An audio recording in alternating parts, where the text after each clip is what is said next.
Hello, everybody, and welcome to a Pastrami Nation interview. We are Pastrami Nation. We are the meat of pop culture.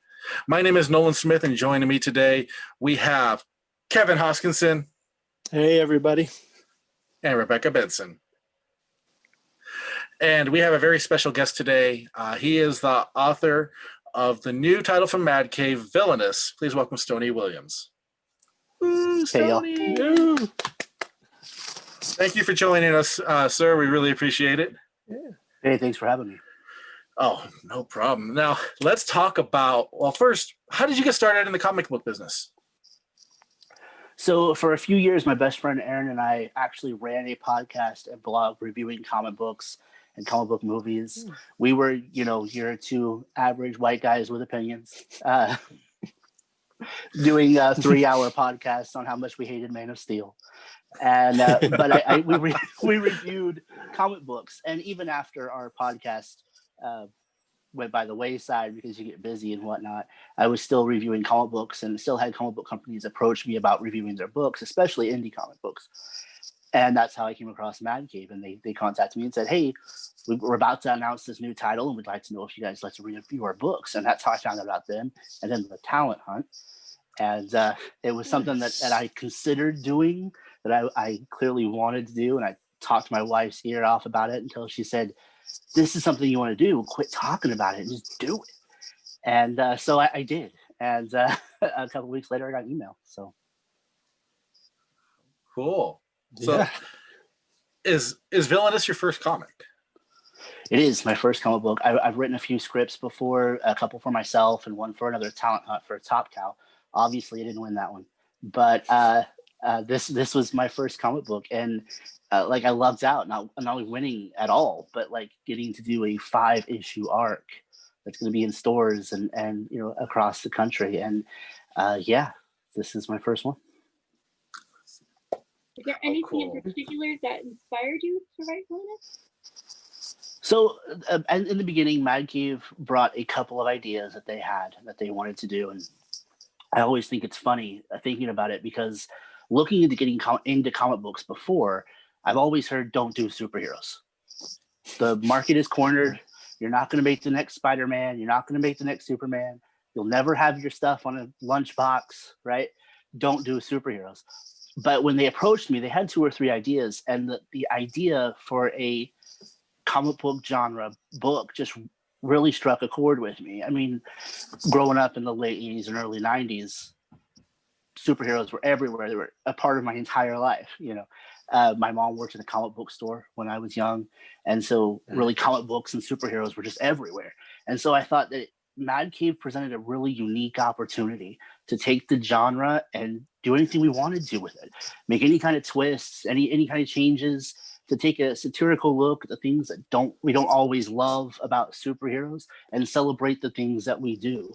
There were several things that happened throughout the series that I felt were really, really important to have in a superhero book. So it was important to me to add some of those little things that you look forward to with superhero books, as well as point out and really shine a spotlight on things you don't always love about superhero books. Right. And I mean, that's the book right there, Villainous. Issue 1 just hit shelves not too long ago. It's phenomenal. It's excellent read. Well, thank you so much. It's been out a week and a day, and I've actually got some really cool news to share with you guys. Nobody outside of the Mad Cave umbrella knows about this yet. They haven't announced on the official Twitter or anything, but I got permission from Mark London himself to share this with you guys. Villainous has officially sold out. We're going to go into a second. Wow. That's awesome.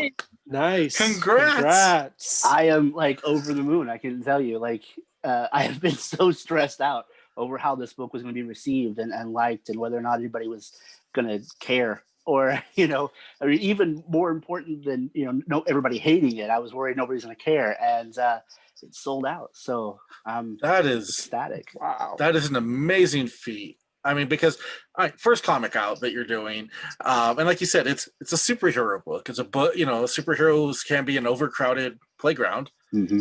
Yeah. and you sold out. Oh, that's fantastic. Oh, That's such great awesome. news. Oh man! And following Hey, Dryfoot.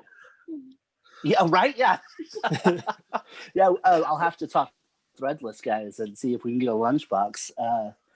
I asked about capes, and they don't make capes, but yeah. How do they not make capes? I know, right? Lost opportunity. Yeah. Well, how did the creative team come together for this? Awkwardly. Like anything So, in life. Yeah, right. So I was actually a last minute addition. There was only supposed to be 4 winners, and I submitted real late in the game. There was only like 2 weeks left when I submitted my stuff, and they went ahead and added me to it. And so I didn't have an artist to be paired with out of the talent hunt coming out of the gates. And the artist they did pick for me, there were some scheduling conflicts with, and that didn't work out. And Jeff Zielinski was actually fresh off of Show's End, and he did an incredible job. They knew they couldn't let him go, so they grabbed him up for my book. I actually don't know how Joanna got into the mix. Joanna LaFuente did the colors. Justin Birch does like 98% of the Mad Cave books. The dude's a machine. I mean, he's just not working for Mad Cave. I mean, he's everywhere. He's incredible. Yeah. Very cool. It's a nice origin story there, you know. So I'm just glancing through it right now again. I mean, when you mentioned, you know, the letter and the colors and everything just comes together so well. I love the costume designs, and I was talking to Rebecca about this beforehand. I actually prefer the villains' costumes far more than I do, the heroes. They're just so iconic and so cool, you know.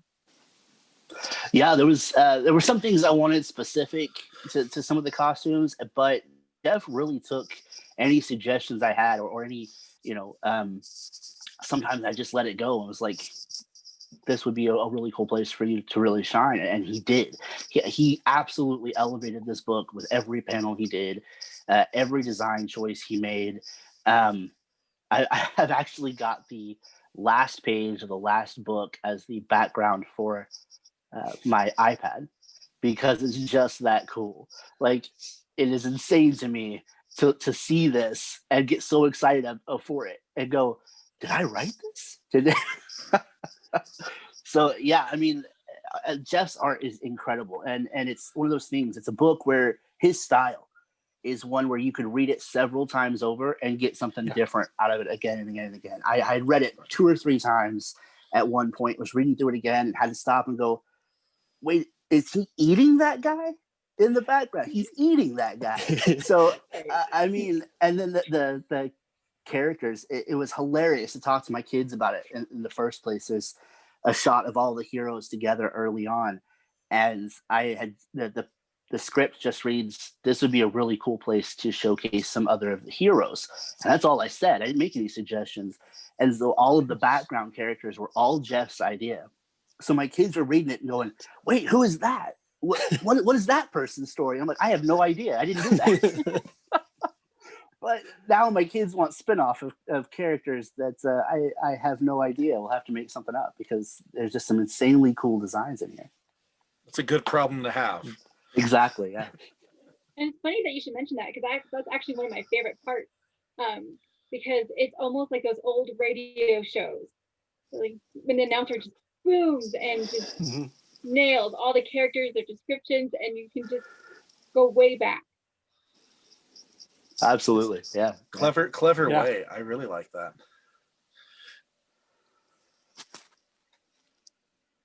Sorry, I'm glancing at it again. No, you're fine. Villainous, there's a lot of parallels that can be drawn between Villainous and modern day teams and heroes, but a lot of what it means to be a superhero and superhero teams for me actually comes from a Malibu comic book called The Protectors. It was written by R.A. Jones, who worked at the comic book store my mom worked at when I was a kid. And so his were some of the first comic books I collected. And The Protectors was actually mostly public domain superheroes. And so for a lot of the inspiration for superheroes, I went way, way back for.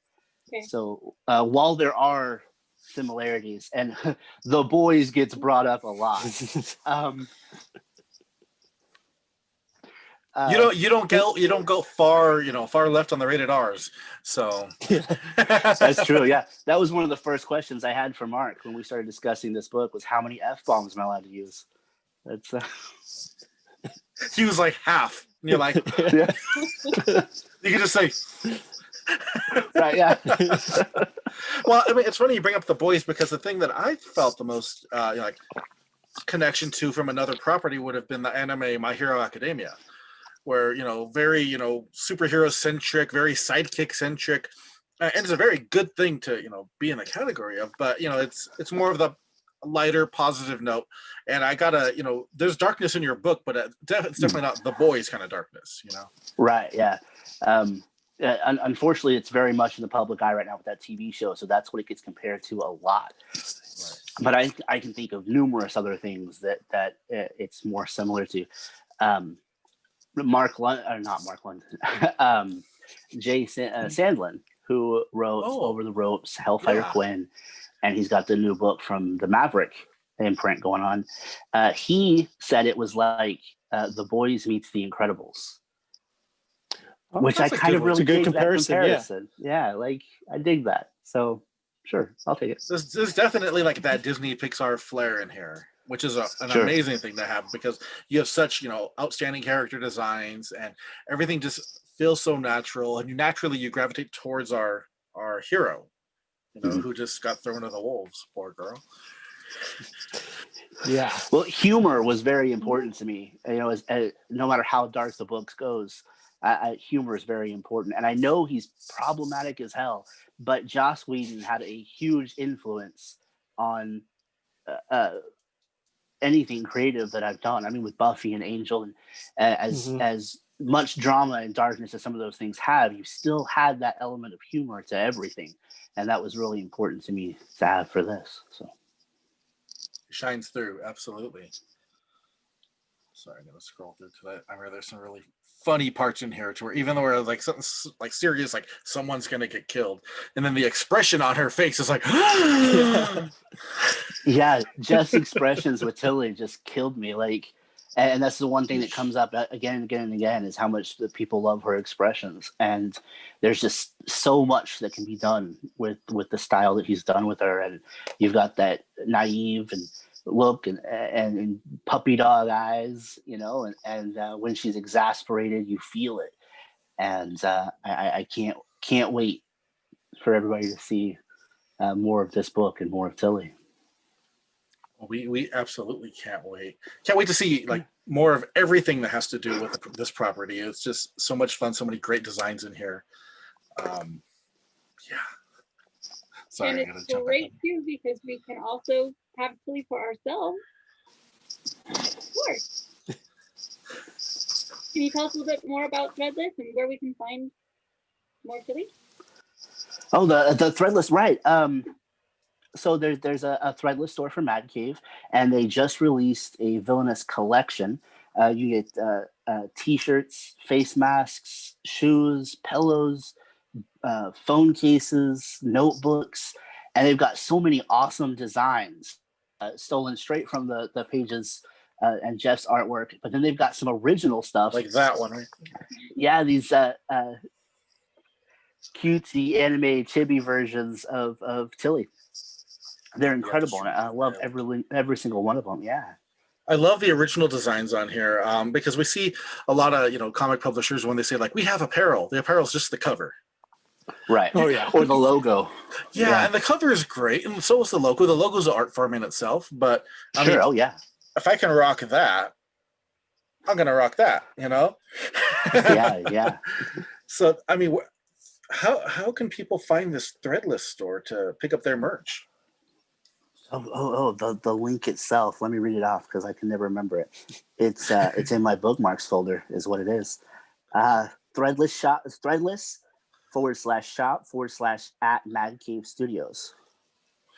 And there you go. And they have a lot of merch and apparel for not just Villainous, but a lot of the cool books that Mad Cave has. Check it out. There's Honor and Curse. I always say Honor and Curse is one of my favorite books, but Woven Heart's in there. I think I saw some Over the Ropes, Savage Bastards. I think they've got something for just about every single. They just released some stuff for Hollywood Trash. I even think there's a couple of Midnight Task Force designs, which I don't think gets enough love. That was one of my favorite books. It was really good. I liked it, but that was one of the first ones that got me into Mad Cave. Yeah, and Battle Cats, of course. That's their big flagship. Yeah. No, that's awesome. Now, one of my things I was going to ask you is like, how has the reception been for number one? Well, you let us know that it did sell out, so the reception has obviously been pretty darn good. Yeah. But fan wise and creator wise, what have you heard? What have people been saying? So far, it's been amazing. There's some things that even when people found stuff that didn't always work for them, they had something nice to say about the book. Like nobody's just out and out hated it. That's not true. There was one guy on Twitter who let me know everything he didn't like about the book. But even in those 144 characters, wow.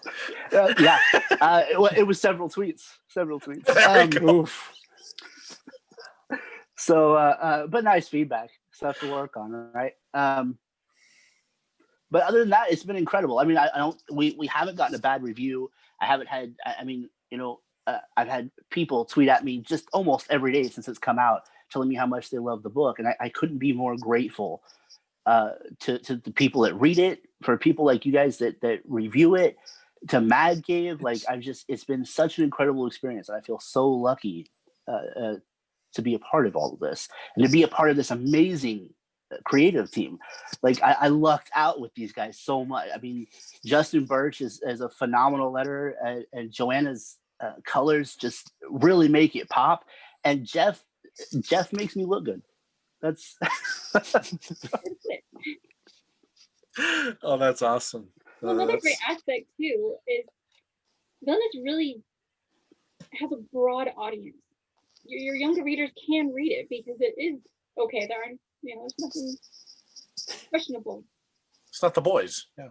Right. Yeah. Well, it's definitely something. I mean, this being my first comic book, I walked into it with the attitude of, what if this was my only comic book, right? Like there were things I felt like I had to do with this book. And one of them was it had to be something my kids could read. And so my hope is that I did something that not only my kids could read and enjoy, but that adults could enjoy it too. People that love superheroes will find something they love about it. People who don't love superheroes will find something that they love about it, is my hope. That was my goal here. And so far, it's gotten some really great reception. I think that I'm really, really freaking proud of this book. Yeah, I think you're great. It's amazing. Yeah. Well, thank you. Yeah, it was really good, and I loved it because it did have there's something for everybody, like you said. Like everyone can read it, everyone can find something to enjoy. And as I was reading it, like I know it's a superhero book, but it didn't feel like a typical superhero book. Like I didn't feel like I was just reading what I've read a million times. It was completely different while still having the superhero elements, and I thought that was really great. And also having like the main character, she's someone my daughter can relate to, which actually means a lot to me too, because it's there's a lot of that out there. It's getting better, but it's it's great to be able to share that with her. So that's awesome. Absolutely. And I mean, my oldest and my youngest are girls, so again, that's nice. Was something that was really important to me. I wanted Tilly to be somebody that my girls could be excited about, but also somebody that anybody could project themselves onto and feel for. And I feel like even if my writing didn't do that, Jeff's artwork certainly did. So yeah, I think it was definitely a team effort there. Yeah. Yeah, I was going to say your writing did it just perfectly, and the artwork and all of it, man, spot on. Thank you. Yeah, of course. Now with issue 2, looming around the corner, and the issues to come, without spoiling anything, what can we expect? You can probably expect to be mad at me for what I put Tilly through. No. I mean, because the first issue was bad enough. Gio, my editor, and I went back and forth over I can't believe we're going to do this to Tilly. But things don't get any easier for her. The next issues focus more on the villains themselves, so we'll get to learn more about the Shadow Order in issue 2. But Tilly is really the main focus throughout the whole thing, and I'm really excited for everybody to see her arc and what we put her through and how she handles it. I can't wait to see her perseverance. It's how we grow, right? That's so, right. That's super cool because I have confidence that she's going to overcome these challenges. But you're still pretty messed up for putting her through that. Yeah. No, but that's also the mark of creating a good character, that you have that emotional attachment to it, that you're like, no, don't do that to her, even though she's a character on the 4-color page. Right. Yeah. No, she's definitely somebody that Gio and I really came to care about, and who knows? Hopefully, if this continues to do well, we'll see more of her in the future. And I'd love to tell more, not just with these characters, but in this universe. Definitely have. I hope that I have given people a satisfying ending while still leaving enough threads to pull so that we can continue this if we wanted to. So that's the way to do it. Nice. Because that way you have a nice complete story, though you still have room to grow if you choose. Right. I like things that end. I don't like it when things just go on and on and on until they are well past the point they should have ended like somebody should have took this out the pasture. Yeah, exactly. I like to use the TV show House as an example a lot. Those last I used to love House. Yeah. I was like, this should have ended a long time ago, guys. And I think I loved the first 3 years. They were super good. Absolutely, yeah. And then you're just like, mm-hmm. Yeah. So I definitely wanted a satisfying ending, but definitely leaving room for more stories to be told. So that's fantastic. And issue 2 hit stores November. So please, everybody, make sure you visit your local comic shop. Tell them you want to put Villainous on your pulls, and if you're lucky, maybe you can get a hold of a #1 copy. It did sell out, in case you didn't hear. But that's true. Heard it right from the man himself. Now, sir, where can people go to find more about you, more about Villainous? Where can we direct them on the internet? So I'm on Facebook, Twitter, Instagram, and ArtStation as Bald Bearded Bard. And so any of those places you can find me. I'm also usually the only Stonie just about anywhere you go. That's how I found you on Twitter. You were the only Stonie. Yeah. And Mad Cave Studios. Mad Cave Studios all across social media. Their website, madcavestudios.com, for all things Villainous. Mad Cave Studios. Awesome. And of course, make sure you guys visit that Threadless shop for Mad Cave, because there is some really amazing merch and apparel there just waiting for you to get for Christmas. I mean, for whatever, but holidays are right around the corner. So well, Stonie, I really appreciate you joining us today. It's been a fantastic time chatting with you, and hopefully we can chat with you again as the story progresses, and that way we can all be mad at you for what you will put her through. So. Absolutely. Thank you guys so much for having me. It's been a blast, and I'm so grateful to be here. Thank you so much. Thank you, and congrats on everything again. It's awesome. And everybody, make sure you visit pastramination.com for news, reviews, and all that fun stuff. We're also on social media. We are on Facebook, Instagram, Twitter, and Pinterest, which keeps blowing up despite I cannot find why, but we are. So find us on there too. So signing off, this is Nolan Smith with Pastrami Nation. We are the meat of pop culture.